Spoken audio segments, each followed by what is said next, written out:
Scream Factory yet again keeps up with his track record of incredible Blu-ray releases with The Exorcist III. This is a new release, just came out today. And the incredible thing about this particular release is that it includes a director's cut of the film. Now, this is something worth noting because for the longest time, nobody was expecting to see something like this because, I mean, the story goes that all the footage that was originally cut simply disappeared. I mean, this was a movie that was plagued with quite a bit of studio interference, a long kind of sad story of the film, and the studio's kind of thinking, well, we need to amp this up as an Exorcist sequel a little bit. It's like, can we get Jason Miller from the original film? He's in the screenplay. His Father Karras character is like, well, he can't do the film. He's busy. Let's hire Brad Dourif.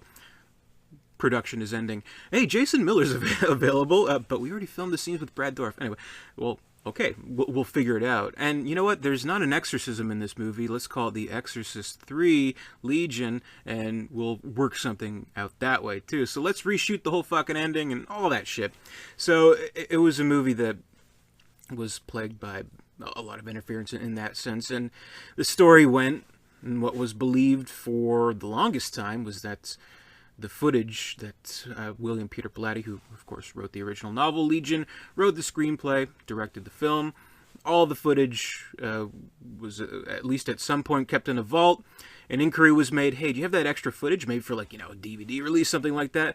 No, the footage is gone forever, sorry, bye. And that was pretty much that. But it wasn't until very recently that someone involved with the film found VHS tapes of dailies shot for the film. Now, this is where, it gets not as good as it could have been.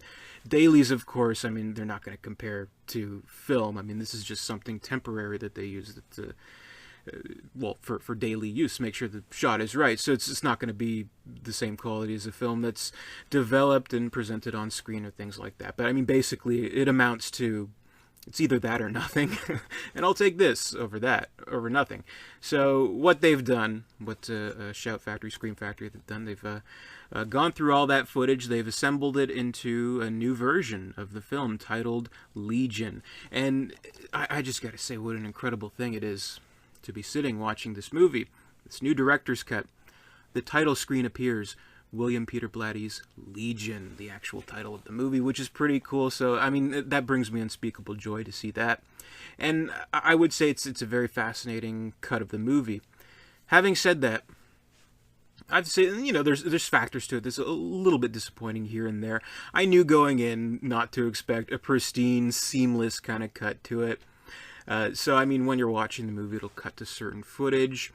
And the difference is staggering, very, very noticeable. So we have this incredible Blu-ray transfer of the movie. Then it cuts to a completely different aspect ratio of the VHS tape of the daily, incorporating this footage. So I don't know, maybe they could have done different things here and there to improve upon that. I don't quite know how the process exactly worked, but the way I see it, the way I view Legion, this version of the film, it's kind of the same way I would view something like Alien 3, which of course had similar problems with production and a similar eventual release of a director's cut, or in that case, an assembly cut, which, I mean, the quality of the footage on that is much better.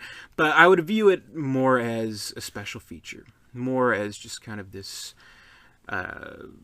appendix to the movie, just kind of an idea, this kind of outline of what Blatty's vision would be, because there are things in this, like there's footage that obviously stands out as really poor quality dailies, but then there are other things that really kind of seamlessly are worked in. Like, for example, since Blatty's original version of the movie did not have Jason Miller, we don't have kind of the switching between roles where one is the Father Karras Jason Miller personality, the other is the Brad Dourif Gemini Killer personality.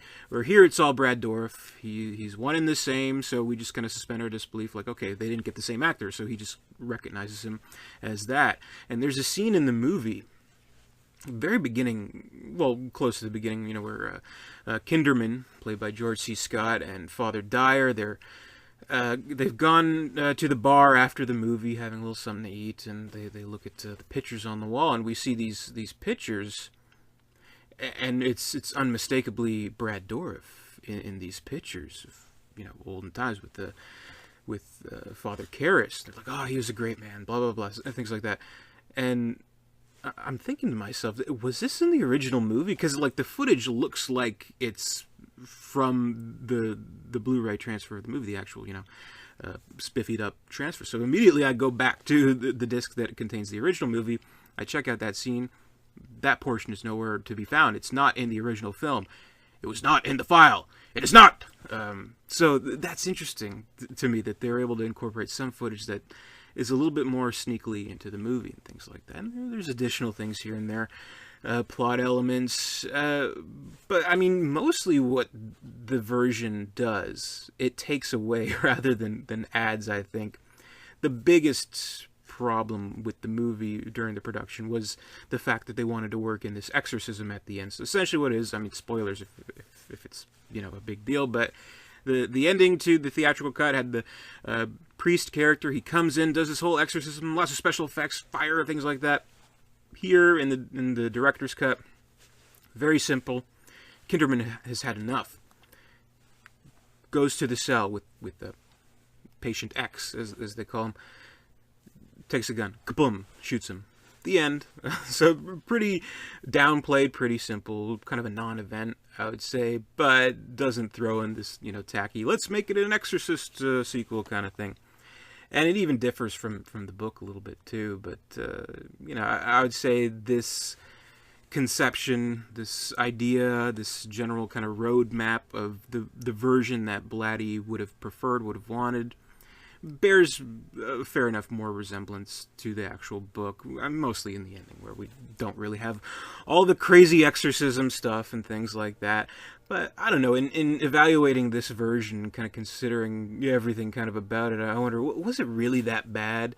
I don't think it quite was. And even the portions with, Jason Miller interlocking with Brad Dourif's character, I don't think it was that bad either. So, I mean, the movie, whichever version you're considering, it's a flawed piece of work. It's not as good as it could have been due to interference and just, due to creative differences is often the case. But I feel like maybe what they could have done, maybe they could have compromised a little bit with this director's cut, because at the end of the day, it's not as hugely different as I was anticipating, because I know there's quite a bit of other scenes that have been noted, that have been discussed and mentioned, that are not in this version, that have no appearances whatsoever. And so there's actually not as much as I was hoping there would be. So really the biggest difference is that we have Brad Pitt's full scenes, and we have the ending as it was originally conceived. So that's pretty much it. And I think what they could have done, they could have made a little bit of compromise. Just say leave the ending, and that's all. Like, I don't mind the Jason Miller portion. In fact, I quite like that, to be honest. But if they were somehow just change the ending and that was it, I think it would have been a fairly satisfying version of the movie. But here I just see it almost like an extended deleted scenes reel, incorporating the actual footage from the movie, incorporating these new dailies, things like that. So I don't know. It's interesting to see. I mean, like, after all this time, the only version we had was the Exorcist III, and that was it. And it is completely fascinating to see this brand new version, which is pretty cool. And of course, I mean, the movie itself, I think, is very strong. Many people would consider it to be the true version of a sequel to The Exorcist, which, I mean, it is. Legion, the novel, followed, Ninth Configuration, but it, paired with The Exorcist in terms of story. We have really good performances from George C. Scott, who replaced Lee J. Cobb from the original film, who had passed, who gives a really incredible performance, in my opinion. Jason Miller is great. Brad Dourif is fucking excellent in the movie. And it is a very scary movie. It does make the attempt to kind of get under your skin a little bit, go for more psychological scares. It's kind of this police procedural mixed with spiritual turmoil kind of story, and I think that works really, really well. And of course, it has one of the greatest scares in all horror movies, in my opinion. I think it still worked when I saw this version. I thought it still kind of brought the goods, so I appreciated that. So I don't know, if you're a fan of The Exorcist III, feel like many others, feel like myself as well, that it is an underrated horror film, though its following has grown quite a bit, and you kind of want to see just kind of a glimpse of what it could have been, I think then checking out Legion, the director's cut, on this new Blu-ray set is well worth the time, but obviously with a warning in that it's hardly something definitive, unfortunately, but regardless, I think it's something quite interesting to see. So that's Legion, the director's cut, or Legion Exorcist III director's cut. Who knows what the fuck to call the movie? I don't know. But whatever you call it, whatever version you're watching, I think it has a lot of value. And I think it is, though I thought Exorcist II was all right, I think it's the true sequel to The Exorcist. So thank you very much for watching. Have you had a chance to pick up this Blu-ray? Comment below, let me know. And be sure to comment, rate, subscribe, all that good stuff. Visit Dare237.com. And until next time, I'll see you later.